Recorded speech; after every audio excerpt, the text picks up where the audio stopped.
Hello guys. आज हम discuss करेंगे convex concave rule. Convex concave rule एक बायोमैकेनिकली बेस्ड असेसमेंट मेथड है जो कि फर्स्ट डिस्क्राइब किया था मैकॉनेल ने।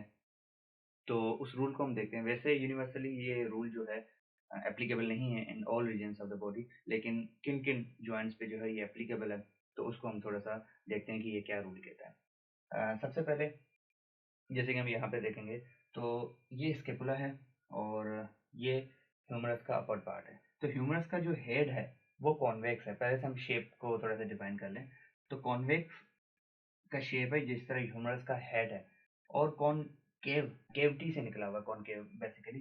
तो केवटी क्या होती है? एक स्पेस होता है। मिसाल के तौर पे लेट सपोज ये हेड ऑफ ह्यूमरस है, अपर हेड ऑफ ह्यूमरस है, तो इसका जो शेप है ये कॉन्वेक्स है। और ये जो ग्लिनोइड केविटी में से फिट होता है, तो ये जो केविटी का शेप है ये कॉनकेव है। सो आई रिपीट, ये कॉन्वेक्स है एंड ये जो केविटी है जिसमें ये फिट होगा ये कॉनकेव है। ठीक है, कॉन्वेक्स एंड कॉनकेव। यहाँ पे मैंने मार्किंग की है कॉन्वेक्स को ए से और कॉनकेव बी। तो जो स्केपुला है वो कॉनकेव है और हेड ऑफ जो ह्यूमरस है वो कॉन्वेक्स है। अब हम इस रूल को देखते हैं। रूल ये कहता है कि जब दोनों में से एक पार्ट मूविंग हो और एक पार्ट फिक्स हो, मीन्स जैसे कि यहाँ पे हम देखेंगे तो ये कह रहा है कि अगर कॉन्वेक्स जो है वो मूविंग पार्ट है और कॉनकेव जो है वो फिक्स पार्ट है, means A is the moving end B is the fix, means convex part is moving over the concave. अब ये रूल क्या कहता है? ये रूल कहता है कि जब भी कॉन्वेक्स पार्ट जो है वो मूव करेगा ओवर द कॉनकेव पार्ट, तो जो ग्लाइडिंग मूवमेंट होगी would be in opposite direction toward the bone. कैसे? लेट्स सपोज ये कॉन्वेक्स पार्ट है, जैसे ही ये ग्लाइड करेगा डाउनवर्ड, तो जो मूवमेंट ऑफ बोन है, जिसको ऑस्टोकाइनेमेटिक या ऑर्थोकाइनेमेटिक दो टर्म्स हैं जिसको हम डिस्क्राइब करेंगे, तो जो बोन की मूवमेंट है वो अपवर्ड है। जिस तरह हम एबडक्शन परफॉर्म करते हैं, तो बोन की जो मूवमेंट है वो अपवर्ड है while the gliding is downward. तो ये कॉन्वेक्स कॉनकेव रूल कहता है कि जब भी जो कॉन्वेक्स पार्ट है वो मूविंग होगा और कॉनकेव पार्ट फिक्स होगा, तो जो डायरेक्शन ऑफ ग्लाइडिंग है would be in opposite direction.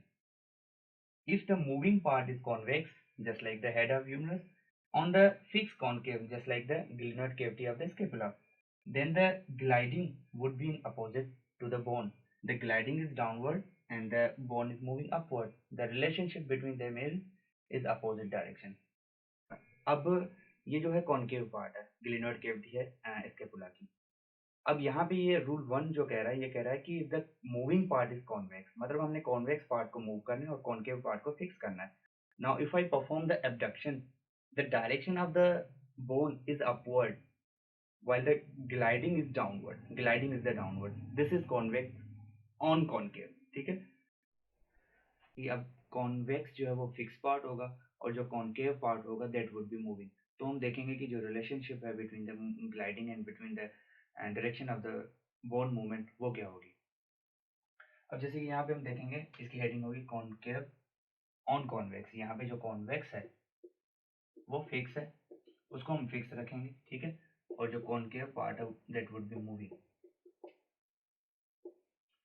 अब इसका जो एक एग्जांपल है ह्यूमरो अल्ना, जैसे कि यहाँ पे अब जो लोअर एंड ऑफ ह्यूमरस है उसको हम डिनोट करेंगे ए से, और यहाँ पे ये कॉन्वेक्स है, ये कॉन्वेक्स है, इट मीन्स ये फिक्स रहेगा यहाँ पे।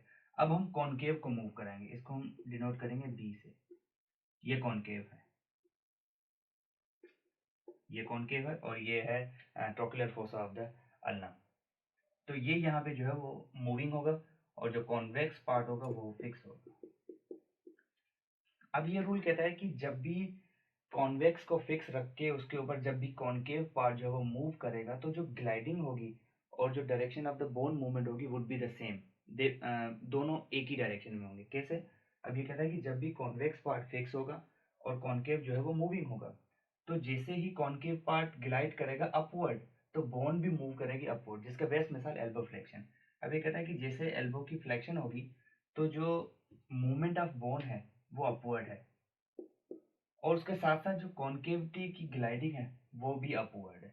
तो दोनों सेम डायरेक्शन में है। तो रूल क्या कहता है कि जब कॉन्केव पार्ट मूव करेगा कॉन्वेक्स के ऊपर, जो ग्लाइडिंग मूवमेंट है would be in same direction, would be in the same direction toward the bone, मतलब जिस तरफ बोन मूव करेगी उसी तरफ जो है वो ग्लाइडिंग होगी।